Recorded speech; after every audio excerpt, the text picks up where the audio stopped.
want to keep it real. I'm a big fan of the Backrooms. I'm a big fan of SCPs. And when I see pretty much a straight direct reference to the Backrooms, I'm like, yeah, this is probably my favorite ending song for Chainsaw Man. There's a little bit of bias there, obviously, but just this entire ending sequence is just very fitting for, like, just Chainsaw Man, the current stuff we're getting into. I mean, with the whole reveal at the end of the episode, with kind of finding out, like, they can't leave, like, the 8th floor of this hotel, to also just seeing, like, this, that's kind of referencing the Backrooms, which has gotten a lot of popularity in recent times. If anyone has seen those YouTube videos, the memes, to even the games, and I've even played a few games of the Backrooms, it's really interesting, honestly. I've always been a big fan of that type of horror genre, and so when I see this direct reference to the Backrooms, I was just like, okay, that's not something I actually expected. There definitely was some research done into this ending song. Like, whoever was, like, the main composer, to the animators and all that really came up with what the theme would be for this ending song, they really did some research, because seriously, I love this ending song. I mean, besides just the backroom stuff, I really just like the psychedelic look to it, just with, like, the staircases, like you see here, to just seeing, like, the different characters kind of lost in a loop and all that. It's a really artistic ending song, probably my favorite looking ending song so far. I just love that. There's so much symbolic imagery here. I mean, seriously, you could sit here and analyze this ending song for hours, because there is really just a lot to unbox when it comes to just the ending song alone, not even counting the episode, but just this ending song. I mean, honestly, I also just love, like, this. Like, look at that. That is so freaking awesome. To, like, you have scenes with, like, Makima when she appears. Oh, yeah, this staircase scene. Like, I absolutely love this staircase scene, because you can't tell if Aki is walking into the light or walking into the dark, and if he's going up or down. I love the illusion of this, the spiraling staircase, because when you think of spirals, it could be a spiral down into the ground, a spiral to the sky. You don't really know. Is it a staircase to heaven? Is it a staircase to hell? You don't know. And like I said, there's just a lot of imagery into this. Like, you have imagery with Makima. I can't actually find the exact scene, but there's, like, an image with, you know, Makima, where she is being depicted holding Jesus, which she's holding Denji, and I like that. I've been loving just the imagery with Makima within these ending songs, kind of representing her as this holy figure, or someone that is like Mother Mary or whatever. It just, yeah, there is a lot of attention to detail here, and I really just love the themes and the color palette, and this random, like, this random, like, horse, pony, rhino, unicorn thing. I don't know. It's just, there is so much stuff here. It's just, wow, what an ending song, honestly. Easily one of the best ending songs of Chainsaw Man to date. But okay, let's stop there. Let's talk about the episode, because obviously I want to talk about some of the crazy stuff that happened. I want to talk about this Makima stuff, with Makima pretty much presenting an in-game goal for Denji.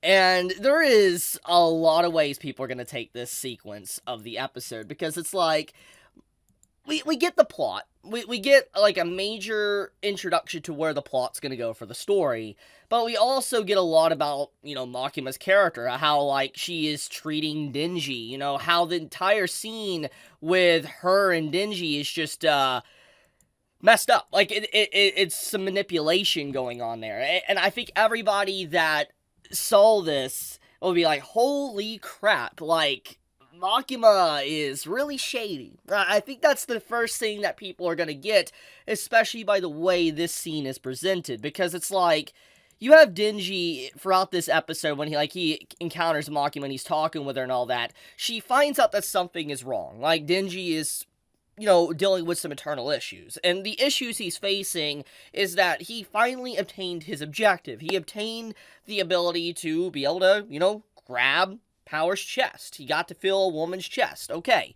And as much as that might be deviant behavior, or whatever people want to label it, funny or inferior goal or nothing that grand, whatever, the point is that Denji obtained that said goal. And when he finally was able to grasp that said goal, and no pun intended by that, he realized that it wasn't as exciting as the chase. He even says it himself within this episode that when he was chasing after the goal, trying to chase after to be able to fill a woman's chest, like powers, he was excited. He was driven by motivation. But as soon as he was able to do that, it was like, that's it? That's all there is? That's all I get? And just everything about it came kind of crumbling down behind, underneath him, because he realized that, what's the point anymore? He got what he wanted. What's next? Is that really it? That's what he's been fighting for? And he said himself, like I said, is that the chase was better. And this goes along with the human psyche that I've mentioned for the past few reviews I've done, is that we as humans, we always seek the next thing. You obtain a goal, and then you go for the next one, because sometimes chasing after that said goal is the real fun. It's kind of like that old saying, is that the real end game or the real treasure is the journey. Like that saying, the journey is the real thing, or the friends we made along the way. That, honestly, yes, is how cringy that could be and how cringy that sounds. It is true for the matter. What that really represents is just the human greed, or the inner want of our goals, that we are constantly wanting something, but when we obtain it, we want something else. We want something more. And so the chase is always the funnest part, because you don't have it and you're fighting for it. You're struggling for it, trying to obtain it. And I love that. I absolutely love that. I love how Fujimoto-sensei, the author of, Chainsaw Man, perfectly represents this with Denji in such a very unique way. Now, let's get a little bit more in-depth with this scene, okay? So basically, Makima, obviously, it's clear as day. Like, I think anyone that watches this scene and you push aside, let's say, like, the comedy or the fan service, etc. of the scene, you can easily tell there is a lot of manipulation going on within this scene. That Makima is manipulating Denji to do what she wants him to do. For instance, like, go find the gun devil. And everything about this scene really just shows how her words are kind of toxic to Denji. Because as soon as Denji kind of talks to, Makima about, like, hey, I got to feel a woman's chest and all that, and it wasn't really all that, Makima instantly grabs Denji and forces him into a situation to where it would be, he would remember it always, he'll always have this in his mind, he'll never forget it, etc. She completely overpowers the beginning segment with power. Like, when you really think about this, okay, the beginning of the episode, with Denji being able to actually, touch power, he was kind of like, is that really it? Is that really all I was fighting for, etc.? And as soon as we get to this Makima scene, she overpowers that entire beginning with just this entire segment. And Denji's no longer thinking about power, he's no longer looking at her, he's just thinking about Makima. And I think that this is a really good showcasing of Makima's character, and how ever since basically her introduction, there's a lot of shadiness about her. Regardless if there's good or bad intentions going on within her, the point is what she's doing with Denji is trying to manipulate him down a certain path. Either for good or evil, we do not know. But that is definitely something that is happening within this episode. So let's take a step back and let's talk about some of these scenes. So Makima mentions herself that you will, I guess, feel a bond with someone or be able to really enjoy an experience if you know who they are, if you know a lot about them. That's what she tries to convey to Denji. And I think that this is a very powerful moment to really just showcase the differences between Makima and Power. No pun intended with the wording, by the way. The point is that Power as a character, which I've talked about in my last episode review, we learned a lot about her. And we definitely saw, especially with the cat scene, like, with Meowie, and then also finding out about, Puchita, that there is definitely some similarities between Power and Denji. They share a common similarity, and that they can understand the feeling of loss or death. They understand that feeling to an extent. They became better friends. You can see that they are really good friends, especially within this episode. Like, when they go to the hotel and all that to hunt, whoever's in there, whatever devil or whatever, if it's the gun devil or not, the point is that you can see Power and Denji really are able to mingle well together. You could tell they're really good friends, especially in this episode, the way they interact with each other and interact with others when they're side by side. And so we could say that Power and Denji definitely understand each other to a high degree. While when you think about Makima, which is what I'm talking about, Makima tries to convey to Denji, like, the only way you can truly understand someone is through physical contact. That's what she's trying to say to Denji. It's like, you can only understand a person or know what they're feeling, etc., by this physical contact. Like, for instance, when she bites Denji's finger here in this scene, like, you know how hard I bite, so always know who it is, etc. She tries to manipulate him down a path that it doesn't matter about these emotional feelings that you feel. It's about this physical connection you have with someone. And I love the representation of that. The duality between power and Makima in this episode. It's a really well done, written segment of the story, and I think Fujimoto did a great job with this. But okay, let's get off that. Let's talk about a few other things. So one other big detail that this episode does is, like I've already said, it talks about the Gun Devil. We find out a lot about a Gun Devil that apparently killed 1.2 million, and it's obviously caused a rise in fear against devils, a rise in fear against the Gun Devil.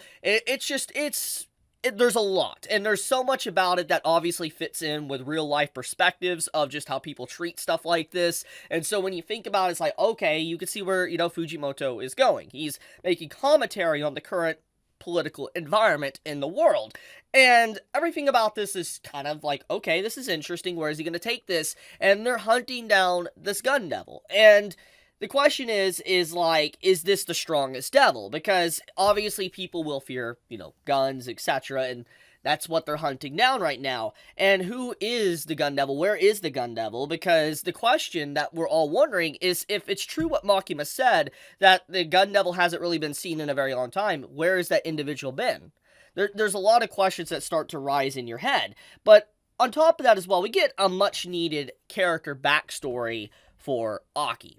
And I think that this is a very powerful segment that really, there's so much to take away with this scene. For one, the whole landscape in the background being snow. Obviously, snow in literature represents loneliness or a somber vibe, calm, peace, quiet, stillness. But a lot of times it's represented as loneliness. And when you see the scene, there's a brief moment where obviously Aki is, annoyed by his younger brother, pretty much. And his younger brother tags along, wants to play with him, and so as they're about to play and all that, he's like, hey, go get a glove and all that, and we'll play some catch. And as this little heartwarming scene's going on, you have to where he goes back into his house to grab something, and soon as he does, the house gets obliterated. Like, everything. You have, like, a massive attack happens, and a bunch of people die. And you can see now what Aki's motivation is, what drives him. It's obviously, like, a revenge backstory, but there is a lot more to it. Like, so many people have died, and he's trying to, avenge his family, but also he was never able to really treat his brother properly, which you could see he feels some guilt about, which kind of explains his tendencies with power and Denji, especially in these episodes, because of just how he lost his family. He's not really had a family for a very long time.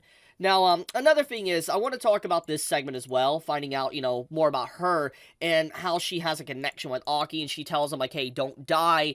Everything about that segment is also very powerful, because it shows that Aki is living on for her sake as well. He doesn't want to die early to leave her alone. It's also a very powerful scene. There's a lot of dark elements here, and a lot of ominous tones that the series is building up for Chainsaw Man, and once again, this is one of the big reasons why I fell in love with it, and why many people fell in love with Chainsaw Man, because it's just a beautifully crafted story, and as it continues to progress, you can just see Fujimoto has gotten even better with writing Chainsaw Man. But, I guess I'll leave the video at that for now. It's, like I said, this is a godly episode. Straight up, it's an amazing episode. I really cannot wait for more. Tell me your thoughts in the comments below, how you felt about this week's episode. Did you enjoy it? Did you hate it? Be honest in the comments below. But with that, be safe, stay healthy, Chibi out.